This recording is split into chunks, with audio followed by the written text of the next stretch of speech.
like to call this Community Reparations Commission interviews meeting to order. Do we have our first interviewee?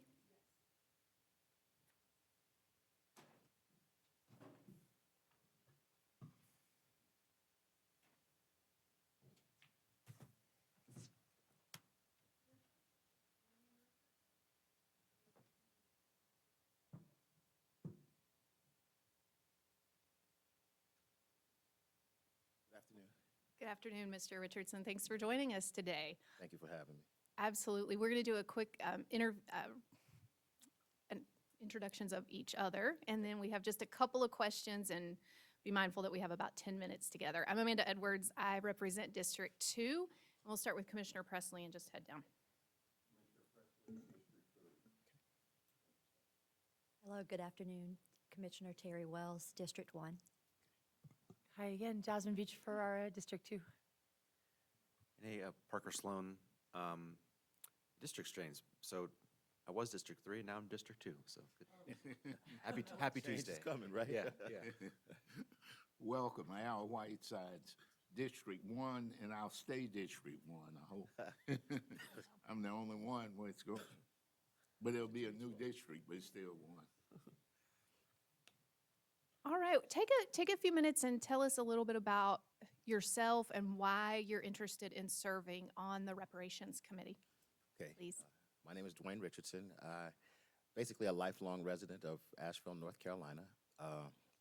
Wake Forest University from 1980 to 85. Took me an extra year there. English major, political science minor. Traveled, had a chance to see the country, do different things. Worked politically with a gentleman named Mr. Larry Lenny many years ago as his political assistant, speechwriter for him. Entrepreneur here in the city, doing small business activities, things of that sort.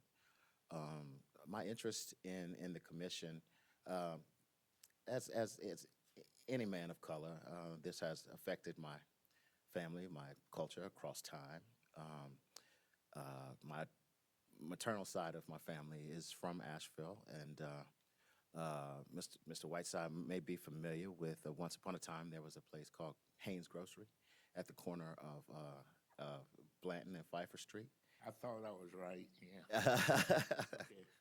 So we were one of the groups that were directly affected by the impact of urban renewal in the 70s. Urban renewal was promised as something that was necessary to build the city of Asheville, bring us into the future, and things of that nature.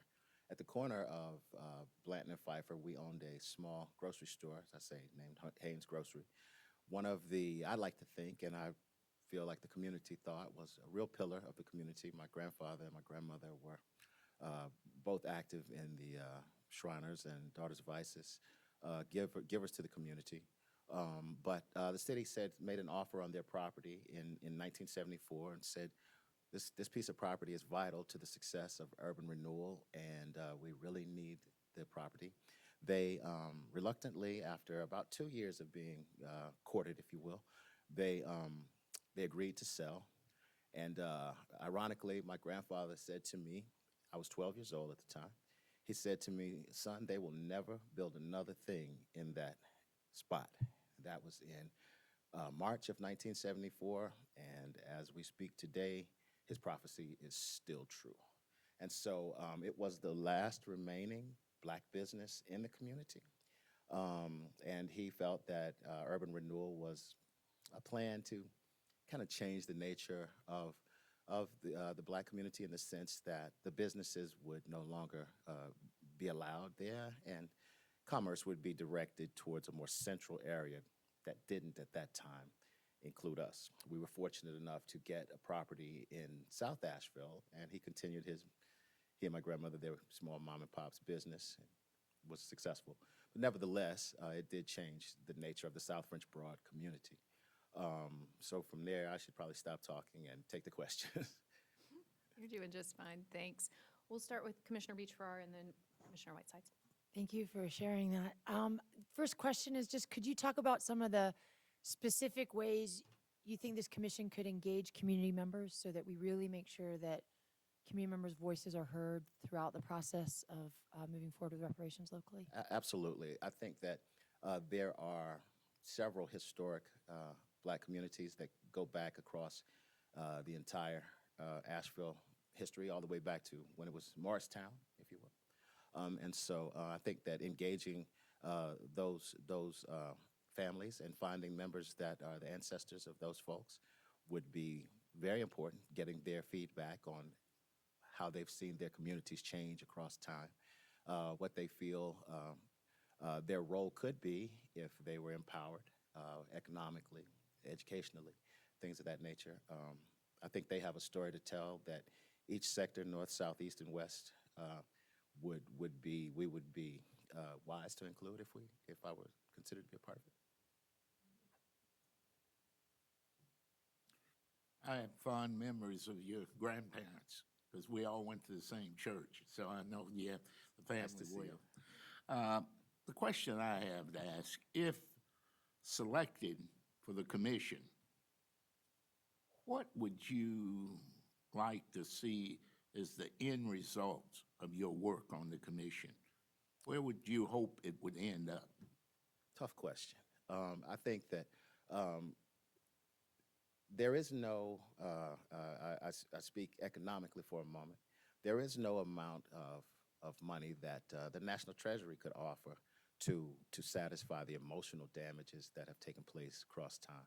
So some would have to leave that out.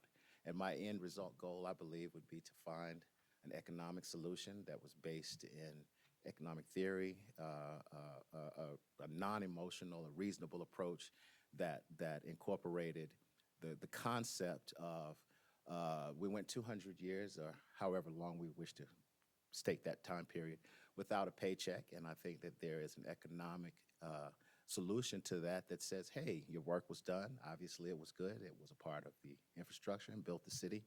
And somehow you didn't receive your paycheck. And so now we need to speak with payroll and try and work out something that makes sense economically relative to the pay structure of the time that would allow a conclusion that everyone could see how it was reached. And if we could come to that type of intellectual economic conclusion at the end, I think that the community that has been, the people of color who have been impacted would feel good about it. And the people around the city, county, state, wherever, who watch the process could respect it.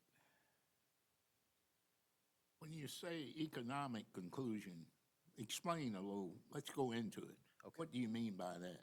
Okay, let's say, for example, everyone in that time period who was an employee received some form of compensation, whether that was as a farm owner or a farm hand. They all received some form of compensation.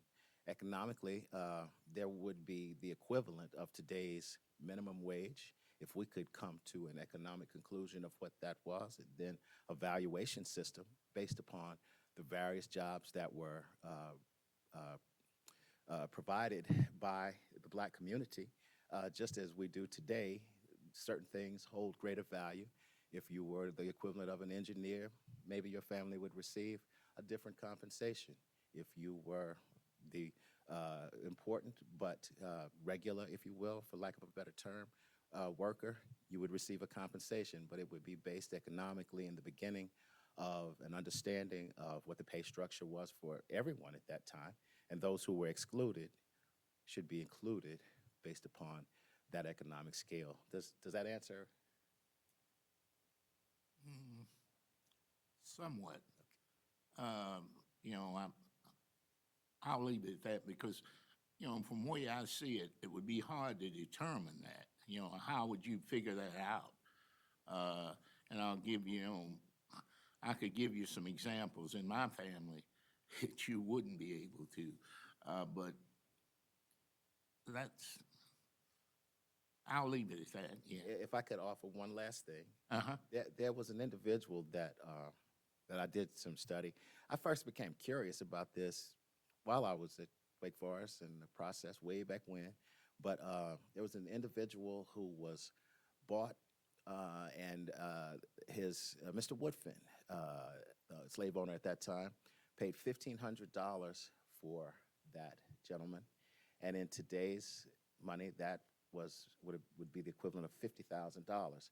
So, needless to say, the individual that he spent that level of money on held a tremendous amount of value to the farm or to whatever services he was hired to offer. So, in that sense, I think that if we could uncover that type of research, don't know if it's possible, but that's Yeah, how. because my question would be, if you could find some of his descendants, you know, I think that we could. It would obviously be a challenge, a task. But while the records for those transactions were the equivalent of chattel changing hands, there still may be economic receipts, if you will, of the day that would help us to find out. There are certain birth registries that we could potentially research. I mean, it wouldn't be easy, certainly, but I think that it could be achieved. thank you. Thank you. Does anyone have any final questions for Mr. Richardson? All right. Thank you so much for your time with us today. We really appreciate your willingness to serve. Thank you.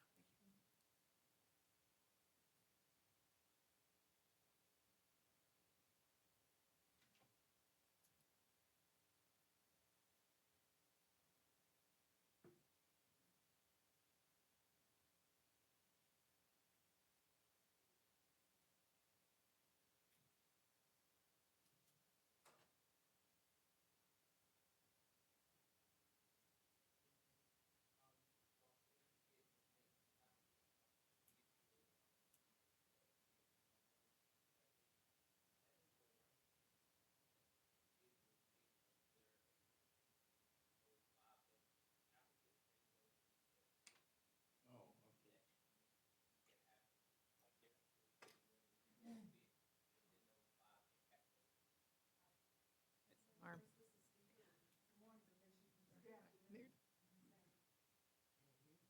And Lamar, I'm sorry, 5 being the highest, as in the most? Okay, Okay. gotcha. Okay. Thank you so much, Lamar. We appreciate it. Hi, Ms. Williams. How are you? Hello, I'm fine. How are you? Very well, thanks. Good. Thanks for joining us Thank you for today. having me. We appreciate it. I think you know each of us Yes. by now. But- So we'll go ahead and jump right in and ask you to share, a little bit about you and why you particularly are interested in serving on the Reparations Commission. Thank you. And I just want to express again my gratitude just to have the opportunity to be here, selected or not. I'm an Asheville native. I grew up, started out in East End. That's where I was born, on Poplar Street, which is no more, or another urban renewal area. Then we moved to West End, Clingman Avenue, which is, I don't see it represented on here, but at any rate, it was the site of a large black neighborhood that was demolished through the Crosstown Expressway. That's where we lived. And then after that, after our property was, moved by that, we moved to the north side, Hard Chestnut Hills. So I've lived all over. I'm a graduate of, I went to Allen High School, first of all. I was recruited by them. Then decided in my senior year to go back because I was a product of public schools. Allen was, as you may know, it was a private black girls' academy, highly regarded, a lot of bright girls. At any rate, I decided to go back to Asheville High and finish as a product of the public school system, where I was the first black valedictorian at Asheville High School. I hold degrees, earned degrees, one in accounting, another in business administration, and a third one in political economics. I just have always wanted to use knowledge to help people, especially people who are the most vulnerable people. And the reason why I want to serve on the commission is that I see a lot of people who have esteemed degrees and have done wondrous works, but there's a connection of being able to use academic knowledge, learned knowledge, if you will, and being able to put that into practice in the real world and make people's lives better. It's kind of hard to do if you have never worked as an entrepreneur. I've been an entrepreneur. I've owned a highway roadway company for a lot of years, built a lot of streets, tore them up, put them back. Here in Asheville, DOT contractor, federal contractor. That's my background. Hired as a business development officer to put gambling at Harris Cherokee, the Eastern Band of Cherokee Indians, construction specialist. Basically, my background is taking what I've learned in an academic fashion and put it to work with how to use that to make people economically viable and to make policy have legs. You'll see that. I don't know, a lot of y'all probably don't know it, but I worked with Kurt Euler to put Ban the Box in place, not only for Mission Health. That took 3 years. Mission's a big outfit, but we did it, and they removed the box off their applications. They put a lot of folks who've been in jail to work. We also worked with the city of Asheville and gave them model ordinance, and we also, of course, as with Mr. Euler here at Buncombe County. We also got Asheville City Council through data. I'm a data analyst as well, to pass a written consent to search.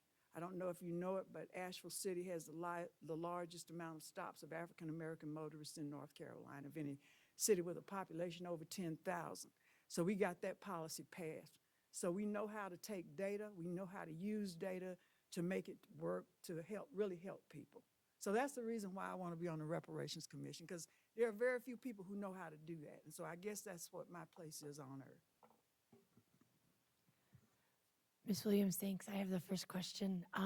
Could you talk some more about specific steps you'd like to see the commission take to make sure that community members' voices are heard and Yes, listened to? first of all, you've got to be very honest with people. They've got to know that you're telling the truth coming out the box and that your intentions are good. I've heard a lot of people, especially older folks, just walk around and talk about, oh, here we go again with this Reparations Commission. First of all, they know it's not reparations. That is a misnomer, as y'all probably know from Dr. Doherty's dissertation and congressional Dr. Doherty being the scholar who is the #1 expert on reparations in the United States of America. We're quite lucky to have him at Duke, and I've been quite lucky to sit with him, and also to read many of his books and studies on what reparations are.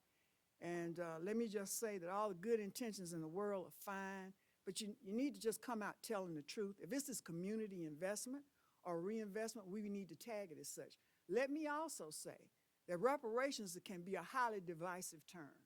And you don't get a lot done when you've got 66% of the population who do not agree with reparations in the United States. That is a data fact.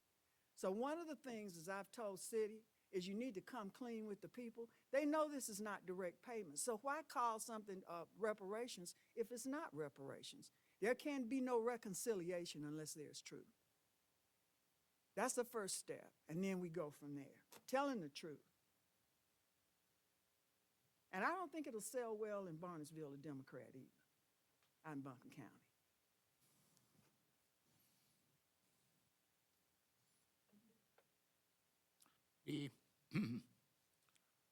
What I would like to know, if you're selected to the commission,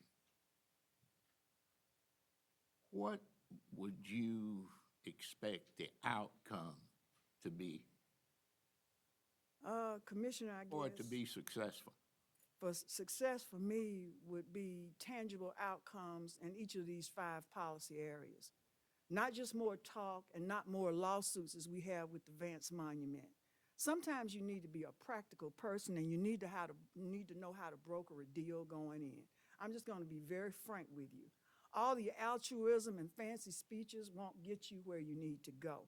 You need to know how to work with people, and all people. You need to have the voices of the people who never come to the table at the table. I'm hearing that, this skepticism all over town. It's very disconcerting when they go, well, we don't even know who these people are. Where did they get this group of people from? They're not from here. What have they ever done? We don't know who they are. Even if they're from here, they never come here. And I go like, I want outcomes. I want performance metrics, and we need accountability. You're talking about taxpayer money, all taxpayers' money here. So we don't need to make this another legal contest either. I've told city councilors, I've been very frank about the Vance Monument. I didn't say a whole lot about that, When you don't put yourself out there, I did not. So I cannot complain and point the finger at anybody. I did not even apply to be on that task force. But I knew deep down, and I know the players too out here in the business world who have the deep pockets to foment a lawsuit. I was there when that attorney handed the doc to the city manager at the Civic Center saying, you know, if this goes forth as reparations, you're going to get sued. And I don't know if your legal counsel has looked at it, but the recent court case, and Justice Roberts was one of those who held that these types of things can't be affiliated with race. They have to be very narrowly structured. So what I'm hoping is you'll have some tangible outcomes, but some people with some common sense who know how to work, who know how to bring people who don't usually come to the table, who know about business, who know how to get things done, who can read a financial statement. A lot of these folks can't. They've never had the opportunity or are not skilled in them. And then the altruism is fine, but we need to have practical, tangible outcomes that really affect people's lives. How many people are going to be able to buy houses? We're talking about bridging a racial wealth gap if we really want to cut to the chase. And I don't want to be too mouthy about it. I would prefer if y'all ask me questions, so I'll cease at that. Are there any follow-up questions for Ms. Williams? Thank you so much for your time and your willingness Thank to y'all. And serve. thank you for We doing appreciate this. it. I just really appreciate you giving it consideration, but it matters that something happened. People are so skeptical. I was just caught aback how skeptical people are about the process. So thank you so much. Thank you. Thank We appreciate it. Yeah.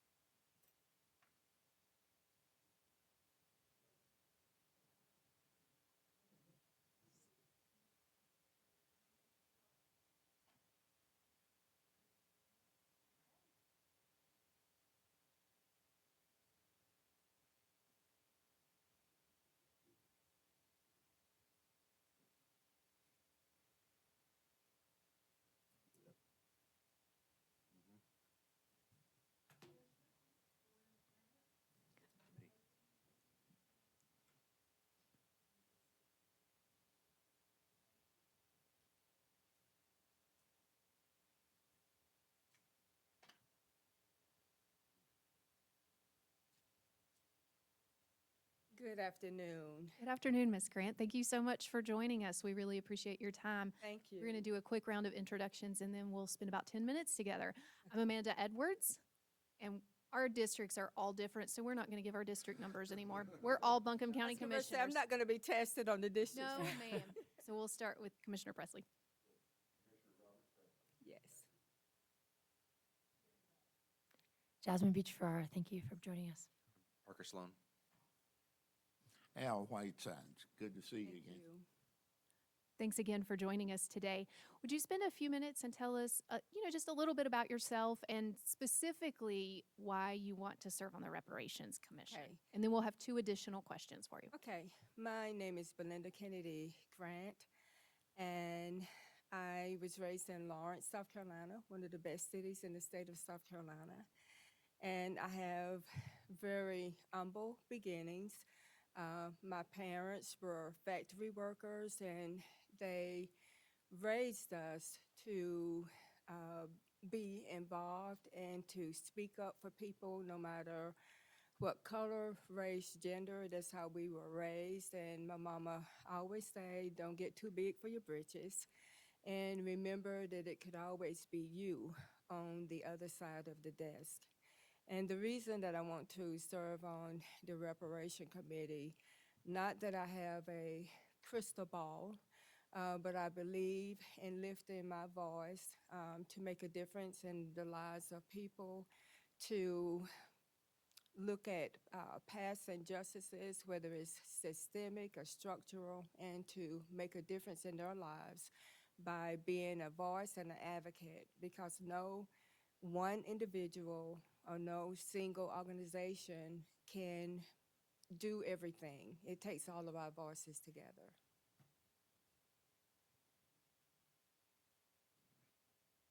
Thank you, Ms. Grant.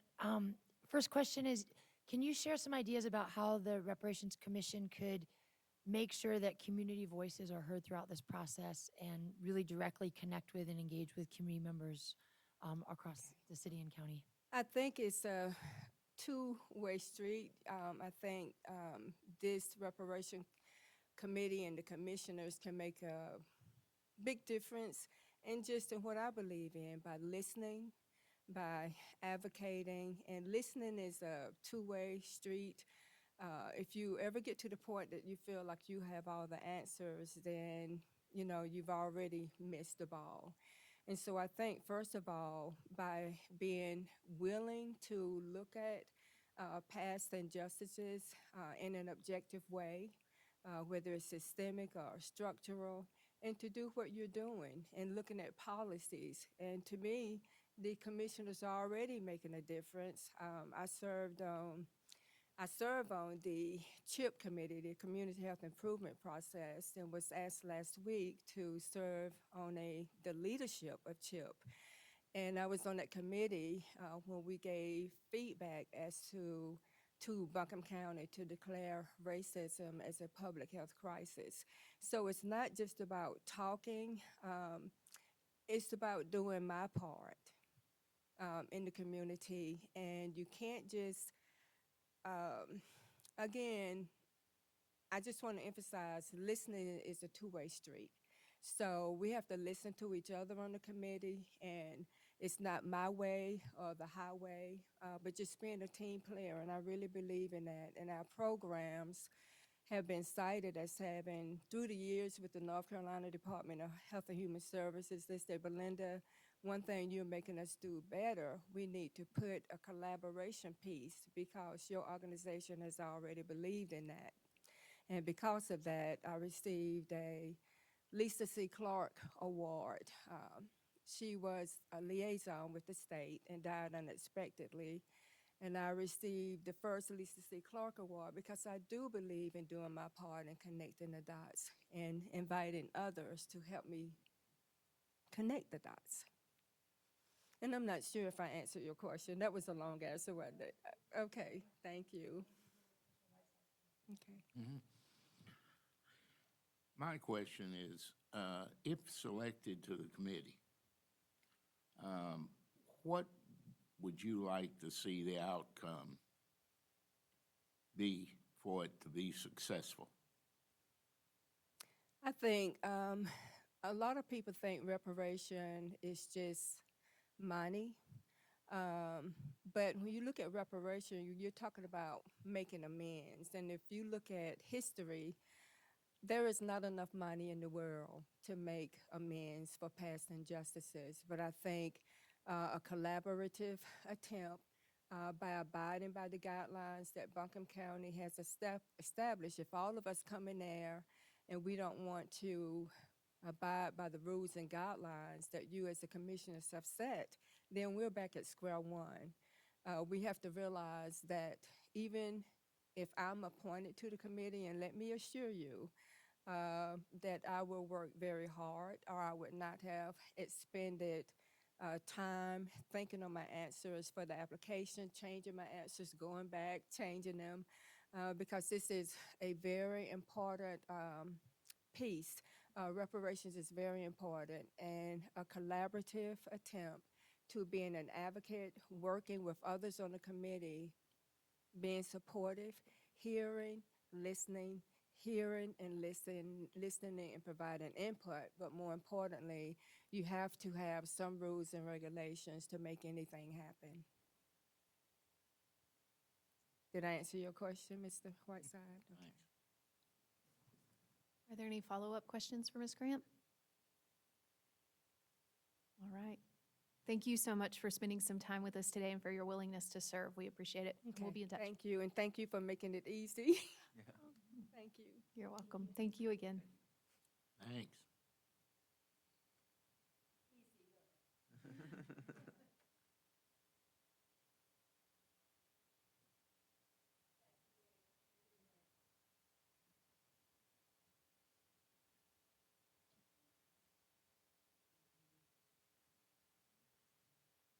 I was going to do that. Yeah.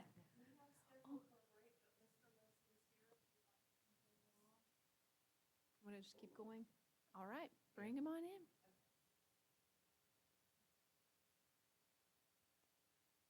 When we do have a break, Rachel, we have a couple of questions for you on process. Thank you. We're glad you're with us back there. And you too, DK.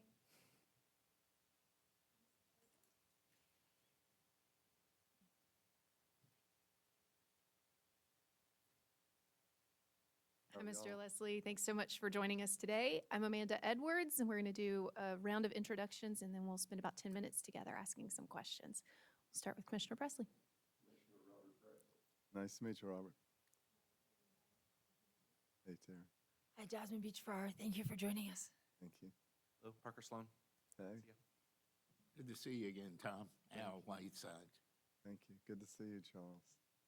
Thank you so much for your willingness to serve. Would you tell us just a brief bit about yourself and why you're specifically interested in serving on the Reparations Commission, please?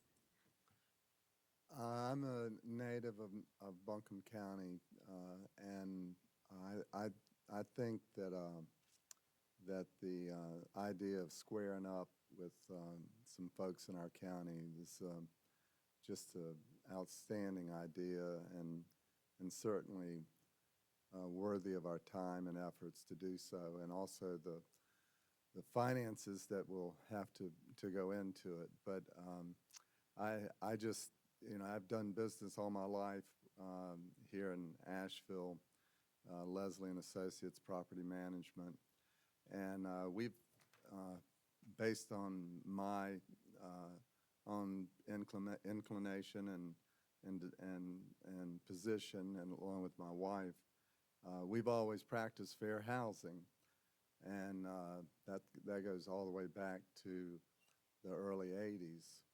And so it's always been meaningful to me, and I felt like that I was contributing to our social integration and helping some folks in our community that weren't getting a square shake, and just by providing housing, fair housing. So I just think it's just an outstanding idea, concept, and something that is in order, because there are some folks in our community that we need to square up with. And in business, anytime that I've found myself in a position where some type of transaction didn't exactly square up properly, I made sure that it got squared up. And so it's just a simple correction, squaring up, that I sincerely believe in. And I'm going to have to do a lot of listening for the commission meetings, and learn and find out what the lay of the land is, and what I see as some good opportunities, good pathways. And at some point, I will share my thoughts from time to time, and try to provide a little leadership. And I think I can be a valuable asset to the commission doing that. But I do think that I am going to have to do a lot of listening to start with. Thank you, Mr. Leslie. First question for me is, can you talk about some of the ways that you would like to see this commission connecting directly with community members to make sure their voices are heard throughout the process, and that there's just really active communication between community members and the commission itself? Well, I'm hoping that the commission and the people that the communities, the first 15 members are being selected from the communities. So I know that the African American communities are going to be well represented, and I think that the commission members that y'all are going to select, the 5 and the 5 the city, that there will be a good broad representation of the folks who need to be represented in this process, and that would be the African American population. So I think that that we're going to have good representation. And for my particular case, I'm going to just have to listen a lot and learn first, find out what the priorities are, where the opportunities are to try to square things up, and then I'll participate all I can. But that's the learning process that I'm going to have to go through, and I think listening and learning will go a long way for me. Tom, if you're selected for the commission, what would you like to see the outcome be, or for the commission to be successful at the end? Well, there's some the communication and the leadership of the commission to identify areas. There are some very obvious, easy opportunities with the urban renewal properties that were condemned and taken by the city, underpaid. I mean, how hard is that to square up with those folks? I mean, it wouldn't have happened for any other population in Asheville except for those folks, and so trying to identify and trying to determine a fair reconciliation on those particular properties that we didn't square up on at the time. We need to square up on them now, and so I think the urban renewal, mismanagement with regards to condemning of the properties, also the interstate system going through and tearing neighborhoods asunder, as they did all over the country. I think that squaring up with the folks that got hurt on that, and there was no reason for them to get hurt, but that's what happened, and we are all cognizant of it and aware of it and perfectly capable of recognizing it and identifying it and then making amends and squaring up. And I just think we can be very, very realistic and fair. It's an incredibly sensitive and delicate endeavor, and it's going to take a lot of thought and with regards to wording and presentation. But I think that's probably something I can be beneficial on in helping to figure out how to assuage the squaring up that we need to do. And so that's about as much and little as I know, but I am very open-minded and willing to try to listen for a long time before I talk or before I suggest anything. And I think I can be helpful. So. Are there any follow-up questions? All right. I will say I'm very proud of y'all for doing this. When I read in the paper when City Council in July and then y'all followed in, I think, August, I went, well, that's maybe first in the country. It might have been the case, but I was very proud.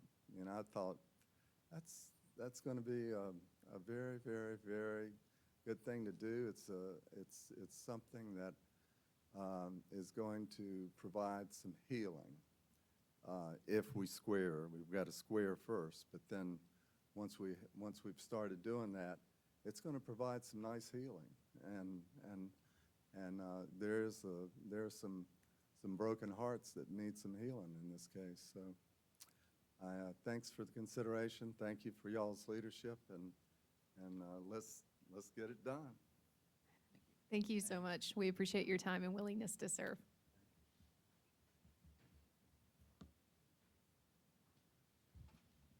So commissioners, I think the next applicant isn't here. Obviously, we had a break, so I think we're gonna be on time, but just wanted to provide some clarity as well. I spoke about the rating sheet.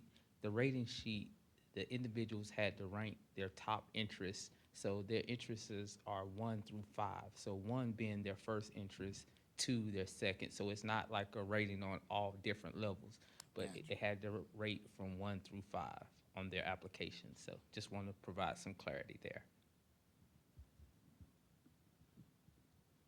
And if we have a few minutes, I think want to talk about the process after the interviews, Rachel, and next steps.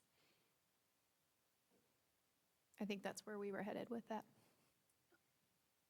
Sure. So just to clarify, you all are looking for what happens next after the interviews and the applicants or the appointees to the commission and the alternates are seated.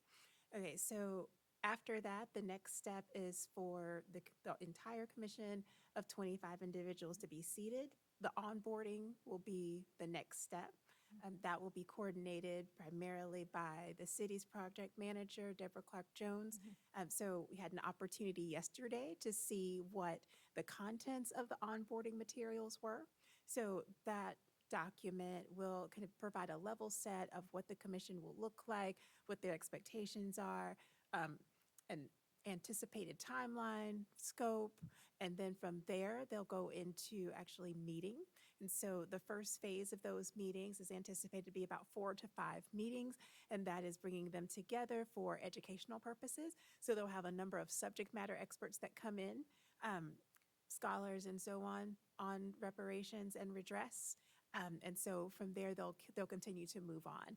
So what I heard yesterday from the city was a more brief outline. I know that they're working on something more comprehensive for us because we have asked for those questions to be answered. So after the seating on your part, the next step is for them to be one joint committee. There won't be any more separation based on who nominated them or from where they came.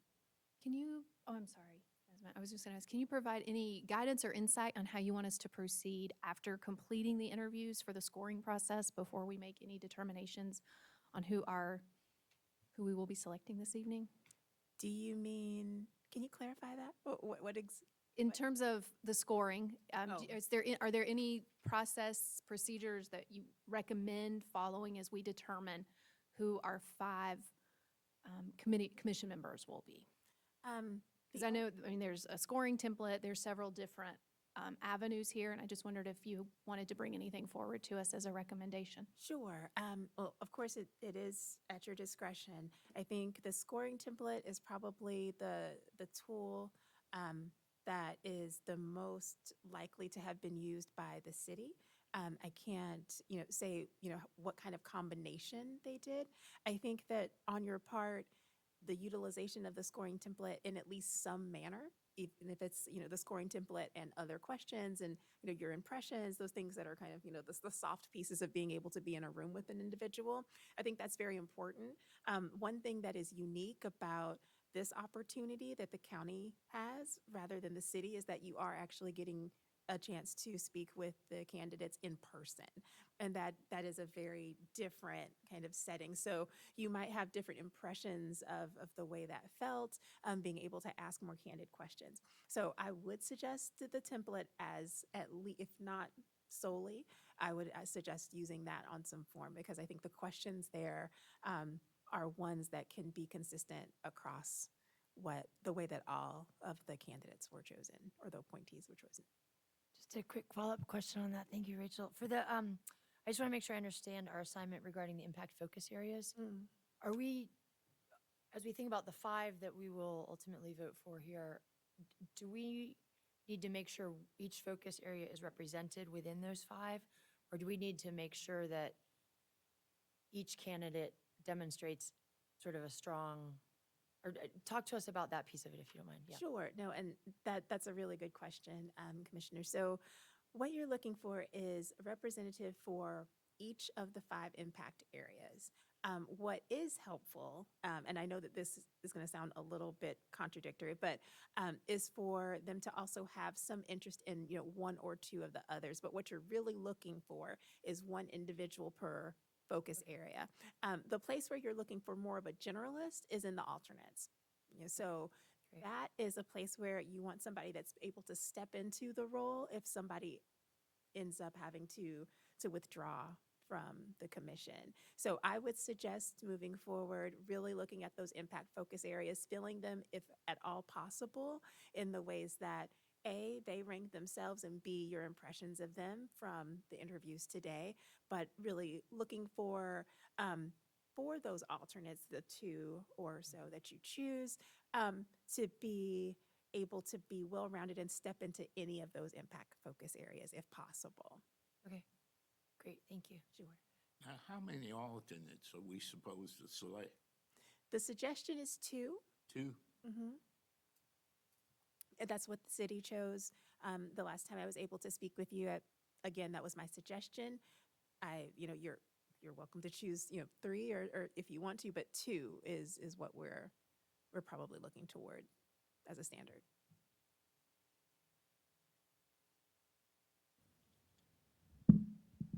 Any other pieces I can help clarify? I know this process has been going on for some time. I want to make sure you all have everything you need as we go down the final home stretch today. At least on your part. We have a lot of work to do. I have one more just quick question. Forgive me if this is something you also have. See the names of the folks that the city appointed. Where might we find a list of the members of the legacy movement? Oh, okay. So I believe that those are currently posted or have just been posted this week on the project input page, which I know I saw the look on your face. So I can actually get you a list of those individuals. We can print them out for you. Sure, absolutely. May we have a copy of the spreadsheet that we can type into? It says when we go to the scoring, that it's on a protected sheet and that we might need a password. I've even downloaded it to my computer. I'm not able to access it. Is anyone else? Does anyone else have that complication? And Are if you able to do I that? can go pull it on my computer now and see if I can get into it. Yeah. Yeah, we Right. can't actually type into it. Okay. Yeah, that would be great, so we can do the scoring. And we are anticipating making these appointments this evening? Yes. Okay. And if I may, just a point of transparency, we have interviews set up for 9 individuals. We did reach out to the 19 individuals to let them know, and you guys ranked your selections. Those ranking, we did have 11 people that received votes, and we did reach out to those. 2 of those individuals have withdrawn their application, so we only have 9 applicants that we will interview. Just want to give some transparency there. Thank you, Lamar. Okay. I'll go do some fact finding and get that list for you all. Thank you. You're welcome. Thanks.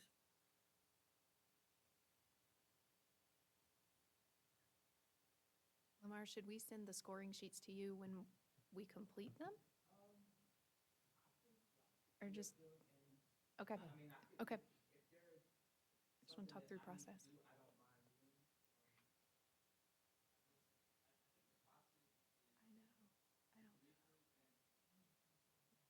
think so.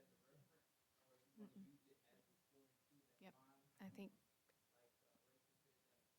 that's what we'll do. All right. So I think that's right. I think we'll use them for our own point of reference as we make our 5 nominations tonight and see where we come out. Okay. Okay.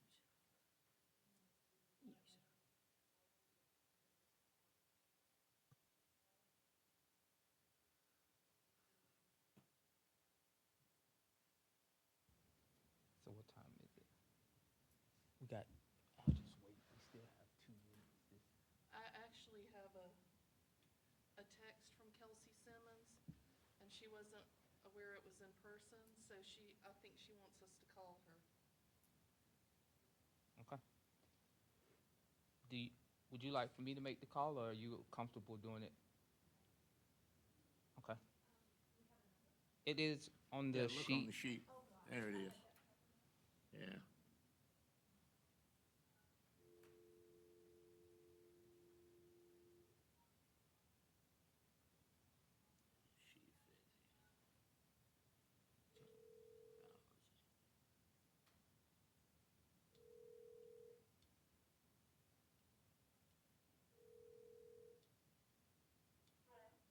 Is this Kelsey Simmons?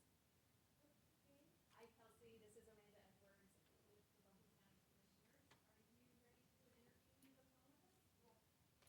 Thank you so much. We appreciate it. We have 6 of the commissioners here, and since you're on the phone, we'll go ahead and start with our questions. If you wouldn't mind, can you hear us okay? Yes, I can. Okay. Would you take a few minutes and share with us a little bit about why you are interested in serving on the Reparations Commission? Yes. Well, to start off, thank you everybody for your time. We have a mic up here. Yes. Kelsey?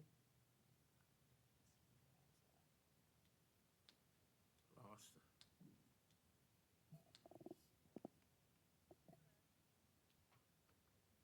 Kelsey, Hello?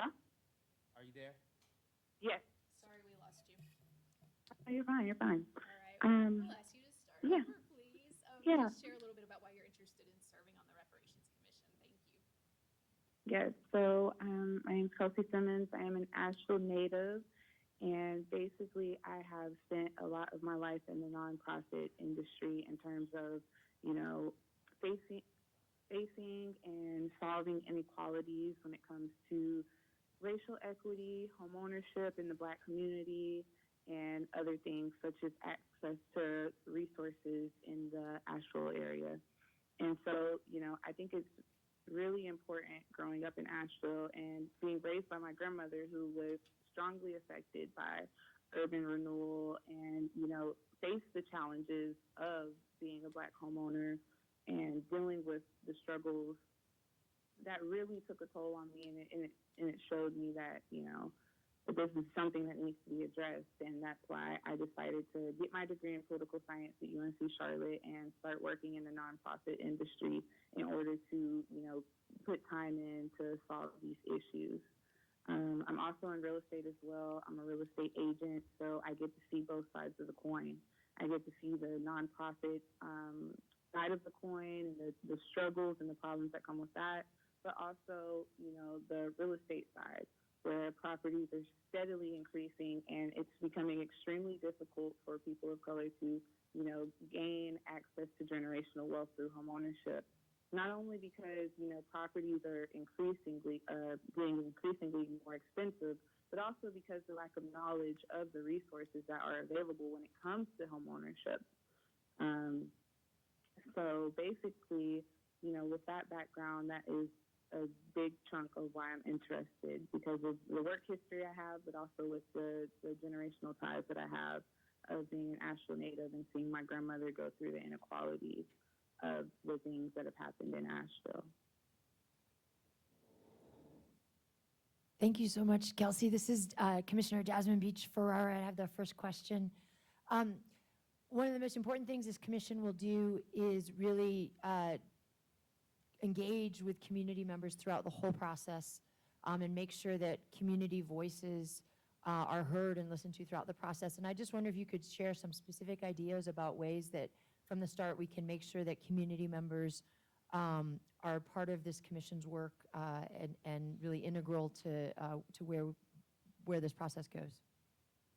Yes, definitely. I think that's a huge piece of it. We have to determine, we need to meet the community where they're at. So basically what that looks like is going into these communities and, before the commission were even looking for participants, this was something that I already planned doing, is going to different communities that are primarily Black, such as Shiloh, such as Hillcrest, and things like that, and just talking to the community members, really finding out where we can meet them at, what their needs are, what their goals are, and really what they want to achieve. So that way we can start filling in the gaps. Because there's a lot of resources in Asheville. There's a lot of nonprofits. There's a lot of grants and things of that sort. But I think there's just some gaps missing when it comes to connecting those resources to the community members. And there needs to be somebody that can relate to that community for one. Being a woman of color and being from Asheville, I think I can fit that role. But relate to the community for one, and then also, just making sure that those gaps are being filled by providing them the knowledge and the resources that they need in order to reach the goals that they want. Thank you so much. The next question will come from Commissioner Al Whitesides.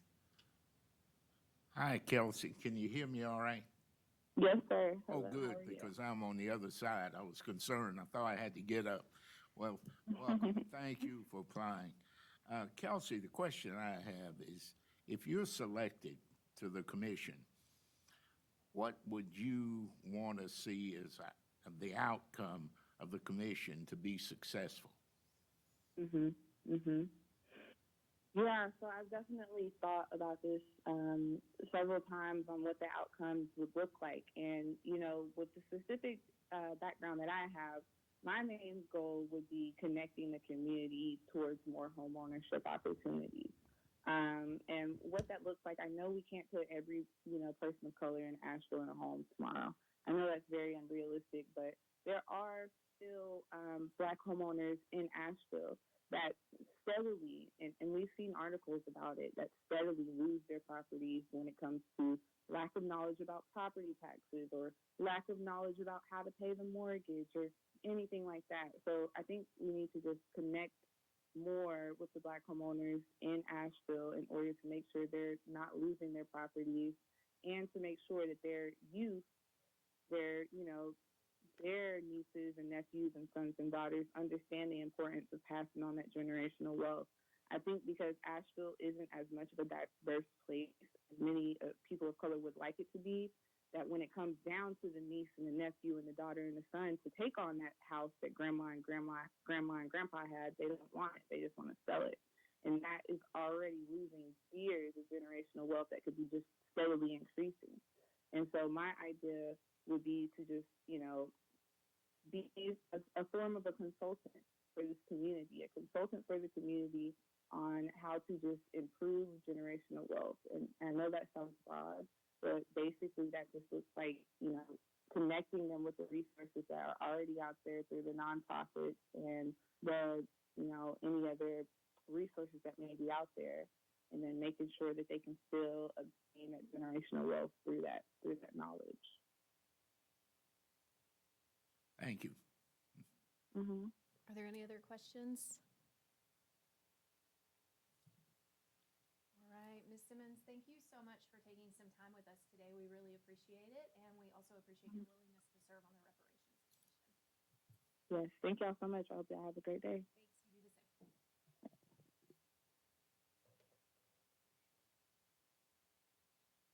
Thanks, Seymour.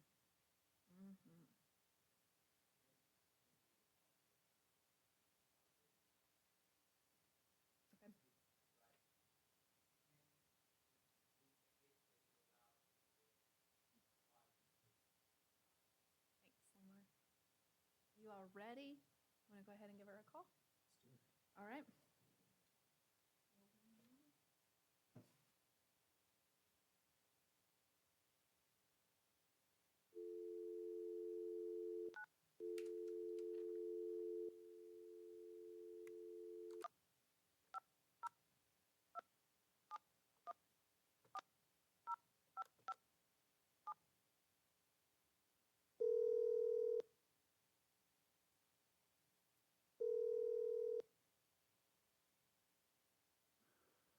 This is Chantel. Hi, Chantel. This is Amanda Edwards with the Buncombe County Commission. Yes. Are you ready to spend a few minutes with the commissioners? Yes. Great. Yes, I am. Thank you so much. We appreciate your time today. We'll go Thank you. ahead and start right in. Would you take just a few minutes and share with us a little about yourself, your background, and why you're specifically interested in serving on the Reparations Commission, please? Sure. Well, first, let me start by saying sorry that I couldn't be in person. I'm a little under the weather right now, but I do appreciate you all allowing me to talk over the phone. Can you all hear me okay? I hear like a lot of feedback. Yes, we can hear you just fine. Thank Okay. you. Okay. Okay, great. Well, so I'm Chantel Simpson. I am new to Asheville. I've been here for about 7 months now, actually, from Louisville, Kentucky. I relocated here to take the CEO opportunity at Appalachian Mountain Community Health Center. And when I actually heard about the reparations before I relocated and thought it was very interesting because I hadn't seen any cities any cities actually decide to do this to my knowledge. So I thought Asheville was very forward thinking. So then when I learned that you all were looking for applicants, I applied for the area of healthcare because I have over 12 years, I would say, 12 years experience in community health centers, and we only provide care, or primarily provide care to low-income residents. And so I thought that I would have something to contribute to the goal. Yeah. Thank you so much. This is Jasmine Beach Ferrara. I have the first question for you. How the Reparations Commission connects with community members will be one of the most important pieces of how this moves forward. And I wonder if you could share some specific ideas about how we can make sure that community members are part of this process and their voices are heard from start to finish. Yeah, well, I think that if I'm understanding correctly, I think you all were wanting some of the community members to actually be a part of the committee or commission, so I thought that was great. But one thing I think will be instrumental is definitely community meetings that are in their community, where they're not having to come outside of their community for the update meetings, and to actually have opportunity to hear their voice on what they feel will fill some of the gaps in moving them forward and better taking care of their health, job assistance, and just being able to grow and be a better individual holistically and to be able to give back to the community. So I think realistically it would have to just be as practical as inviting them to the table to hear their voice. Thank you very much. I'll turn it over to Commissioner Al Whitesides for the next question. Hi, Chanel. Can you hear me all right? I can hear you enough, I think. I'm going to Okay. try. Good. My question is, if you're selected to the commission, what would you like to see the outcome be for it to be successful? Okay, I didn't hear. What would I like to see the outcome for? What would you like to see the outcome be in order for this to be successful? Oh, well, in order for success, I think the only way for us to know that, I wouldn't say the only way, but one way to know that we've been successful is that we see a marked change in a group of people that have been disadvantaged. So I think whatever we put in place or however the funds are used, they have to be used in a way that we can actually measure what the baseline was and what happened after we put interventions in place.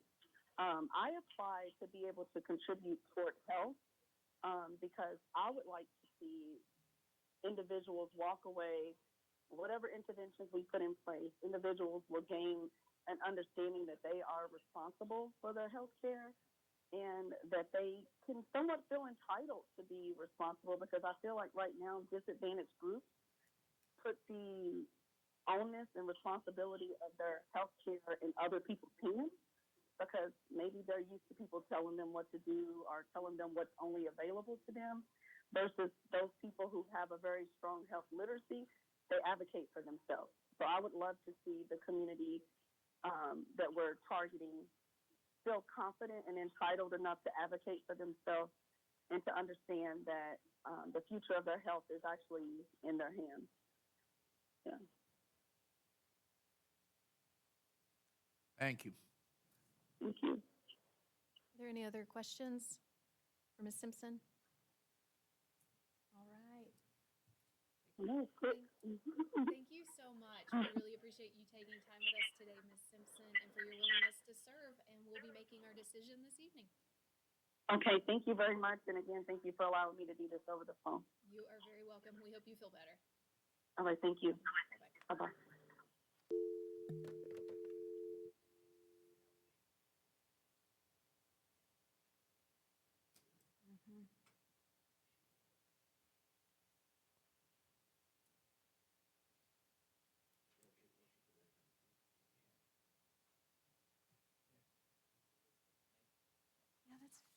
Yeah, that's fascinating. She put that number too. Oh, thank you so much. That's awesome. Thank you, Rachel.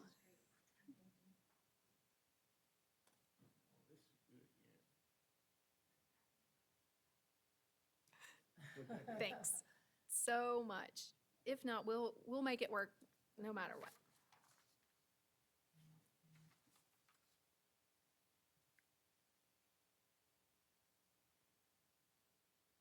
to work with her. Matter of fact, she's one of mine.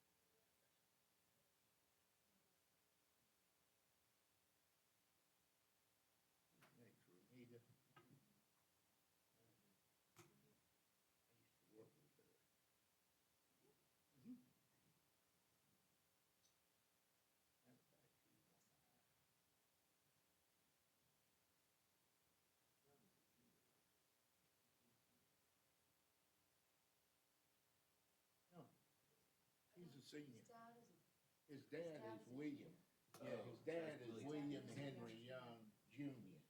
He's original. Okay. I think one of them's running for school board as well. His dad. His dad That's is, his okay. dad. Okay. See, his dad is a few years younger than me. Okay.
Hi, Ms. Waters. Thank you so much for joining us today.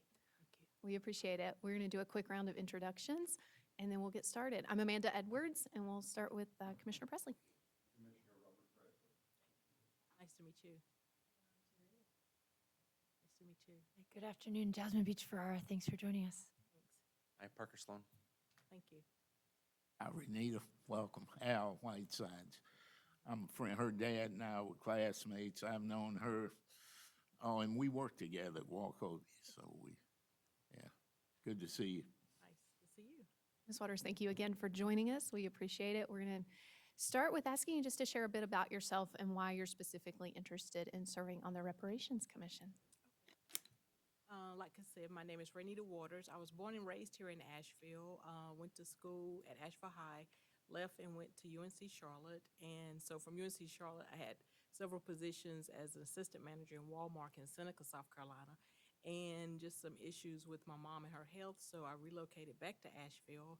So relocating back to Asheville, I had the opportunity to work at Housing Authority. Then I was fortunate enough to work at, it used to be Wachovia, and I had the pleasure of working with Al Whiteside. And from Wachovia, I had the opportunity to start my own business. So I have my own business here that's in the Fairview area, Subway franchise. And that's all. Single, no kids, and that's all about me. Can you share a little bit about why you're interested in serving on the Reparations Commission? Sure.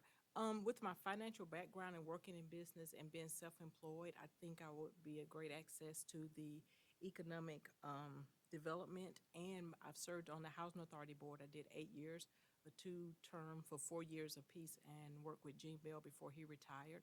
So when you put those two pieces together, I think if you're able to work together and study your finances, your economics, then maybe if we put that with the residents who stay in housing, then we could come up with some kind of program that would better educate them to be able to move out into the community. And so those two areas are my interests. Thank you. The first question will come from me. One of the most important pieces of the work the commission will do is really be connected directly with community members and make sure that community members' voices are heard and listened to from start to finish with this process. Could you share some of your thoughts on how that might happen and some of the ways to make sure community members are fully participating in this process? Sure. Being born and raised in Asheville, I am familiar with the communities. Also, by being on the Housing Authority Board, it gave us the opportunity that each meeting we went out into the different developments. And so that also gave you an opportunity to get to know residents and get to know more people in the Asheville community. I stay on the south side, so I am involved in the south side community in what the projects we're working on as far as the Walton Street Park and as far as the Editon Center. So I am familiar with the community. I'm involved with some women organizations where we do volunteer work at the high schools and with United Way, and so that gives us an opportunity also to get to know the community. I'm involved in my church, and we do a lot of outreach in Livingston, Erskine, and Walton area. So I am involved in the community. Thank you very much. I'm going to turn things over to Commissioner Whitesides for the next question. Renita,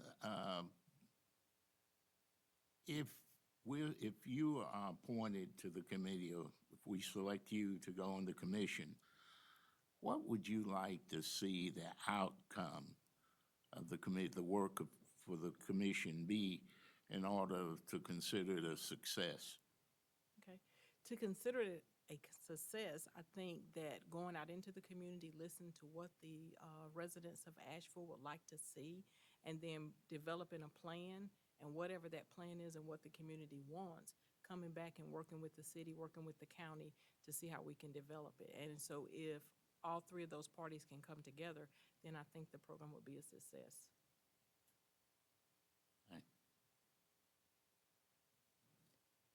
Are there any additional questions for Ms. Waters? All right. We appreciate you spending a bit of time with us today. And again, thank you for your willingness to serve. I think we'll be making some decisions this evening. Thank you. Thank you. Thank you. Thank you. Take care. Thank you.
the Google Assistant.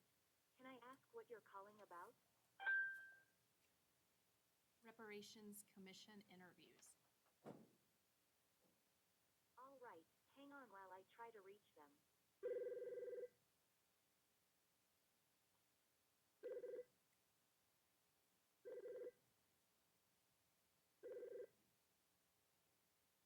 Hello?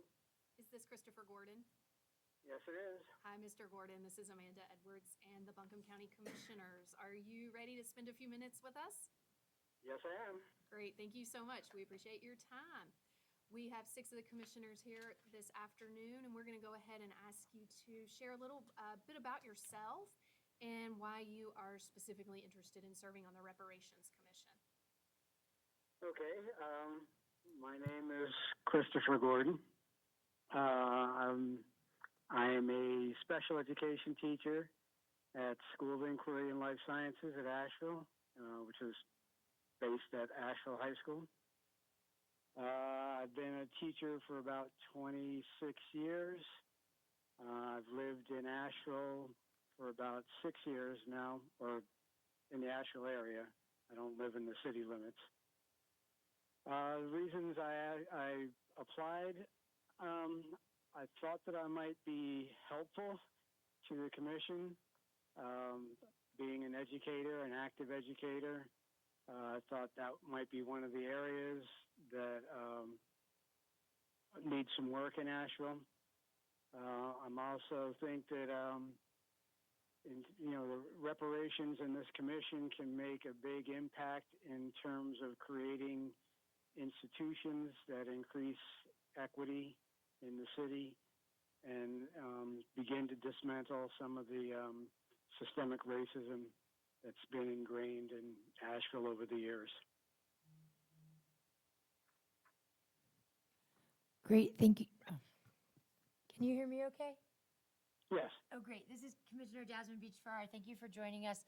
Our first question is if you could talk about some of the ideas you have for how the Reparations Commission can best engage and connect community members to this process from start to finish to make sure that community voices are heard and listened to throughout the process.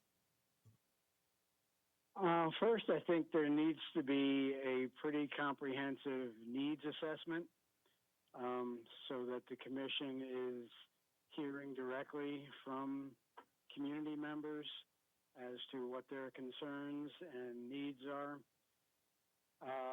Then obviously there needs to be some kind of oversight so that programs or whatever is being instituted is actually doing what it says, that there's some kind of accountability.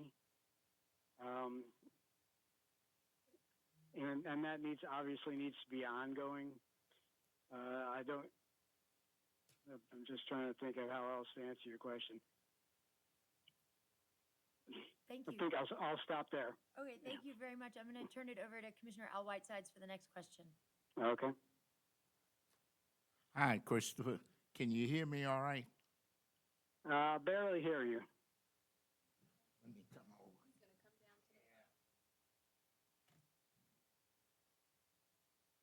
Sorry, I was away from the phone where I am on the other side. No problem. Christopher, my question is this. If you're selected to the commission, what to you would be a successful outcome? What would it look like, a successful outcome for the commission at the end of your work? I think a successful outcome would be having created some permanent institutions that will engage and help build the community or rebuild the community. I wouldn't want to see this whole process end after 2 years.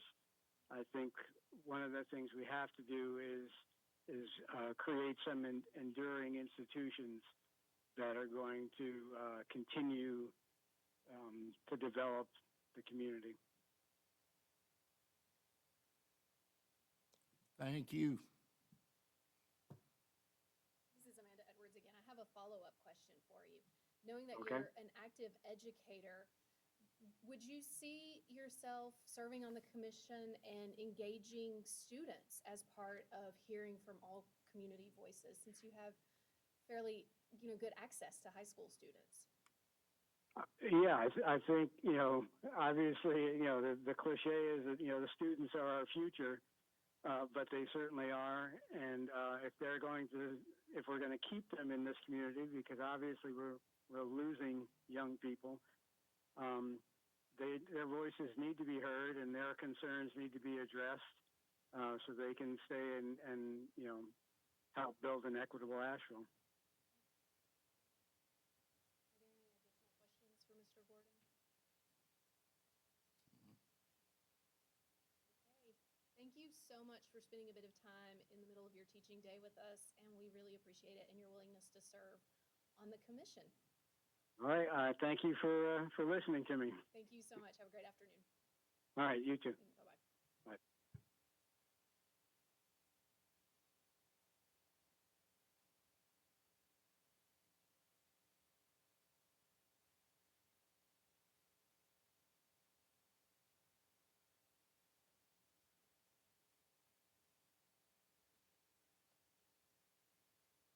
Okay, so update. So now you're getting a hard copy of the instructions to use the rubric, but in each of your emails, there is a PDF of the same document and a rubric that is fillable. So no password needed. It's the good, good, good. So you're able to now go in. What you'll do is where there is, I guess, the question, if you go over, there's a drop-down arrow in the spreadsheet, and that will get you to the high, moderate, low, the scoring that's in there, and that should automatically populate the rest of the spreadsheet. But if when you get in there, it's sideways, just holler, and we'll try it. But both DK and I did tested it. Yes. Yeah, any other materials that I can provide for you or help you now and your? Okay. Good, anytime, just let me know.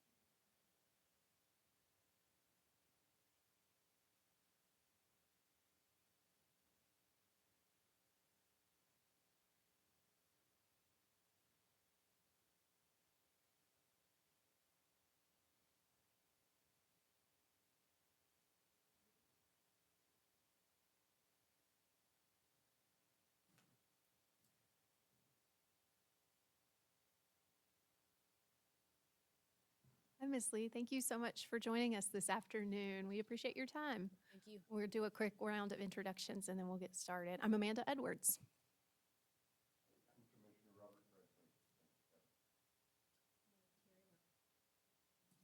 Good afternoon, Jasmine Beach Farrar. It's great to see you. Parker Sloan. Hi, welcome, Al Whiteside. Hello. Thank you. All Nice right. to meet you. It's nice to meet you. Would you spend a little bit of time telling us a bit about yourself and why you're specifically interested in serving on the Reparations Commission, please? Yes, so my name is Stephanie Lee. I live in Arden, in Buncombe County, in Arden. Relocated to this area from Knoxville, Tennessee about 18 years ago with my family, and I work in the financial sector currently, with also a background in human relations as well.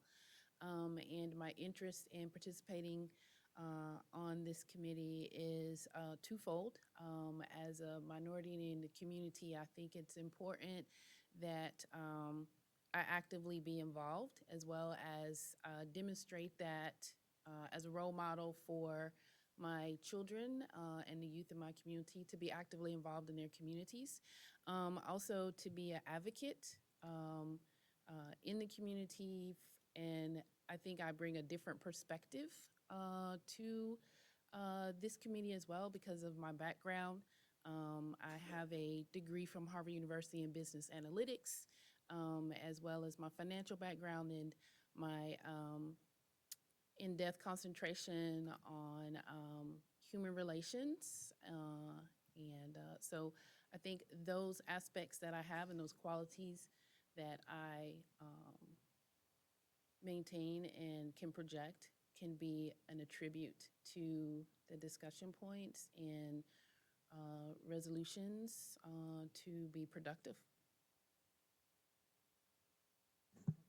Thank you very much. The first question will come from me. Okay. One of the most important pieces of the work the Reparations Commission does will really be creating ways for community members to participate in the process, start to finish, and really have their voices heard throughout. I wonder if you could share any specific ideas you have about how the commission could approach that, and just make sure that community members really are feeling involved in the process and heard throughout the process. Well, I will say I think that this committee is a first step in the right direction to give the community the opportunity to be heard, and just listening and taking, not just hearing, but truly listening to what is being said and taking that into account in any decisions that are being brought forth or are being made. I think that in itself, this is the first step in that piece of it. So I commend you for that as well. All right. Hey. My question is, Stephanie, if selected to the commission, what would you consider to be a successful outcome of your work on the committee? Okay, so that's kind of a challenging question because I only have one perspective because I'm only one individual. And so what I may feel would be a success may not be for the benefit of the whole. And so I'd like to more look at what the whole would like to see as a contribution than just my singular point of view. So it's kind of hard to answer what I would think would be a success because I don't want to be biased or just look at it in one perspective. I think community involvement is important. I think there are a lot of different contributions that others can contribute other than, what I have as well. And I think the combination with the right committee and the right group could really make a difference. And honestly, I think it could be historical. Which is a great opportunity to make a difference, not just for the now, but for the future as well. So if anything, I would like to see that there be changes in directions that contribute to a future that is better than what we currently have. I know it's kind of broad, but I hope that answers your question. Thank you. Okay. Do we have any additional questions for Ms. Lee? Thank you so much for spending a few minutes with us today. We appreciate it, and we also appreciate your willingness to serve. I think we'll be making some decisions this evening. All right, on thank our you. Members. Have a good day. Thanks, you too. Thank you.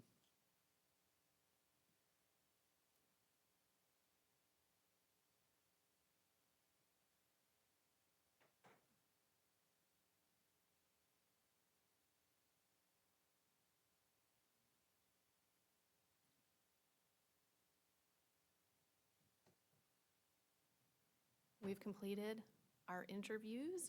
We will come back this evening with our 5 that we want to bring forward. Any additional information, Lamar? Yes, and 2 alternates. Can we just walk through the process? So this evening, if each of us brings forth 5 names and 2 alternates, it's probably going to take a little bit of work. Well, it may take a little bit of work to get from that to the top vote To the getters top for the voter 5 users. That's slots in the correct. 2. So it might be good to think in advance of how we want to approach that. Yes.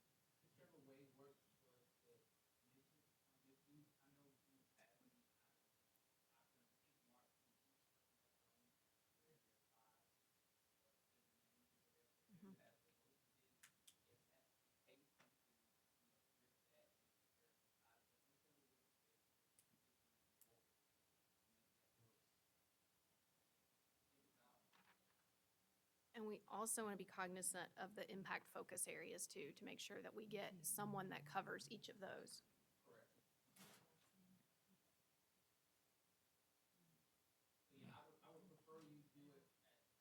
At the evening meeting? Mhm.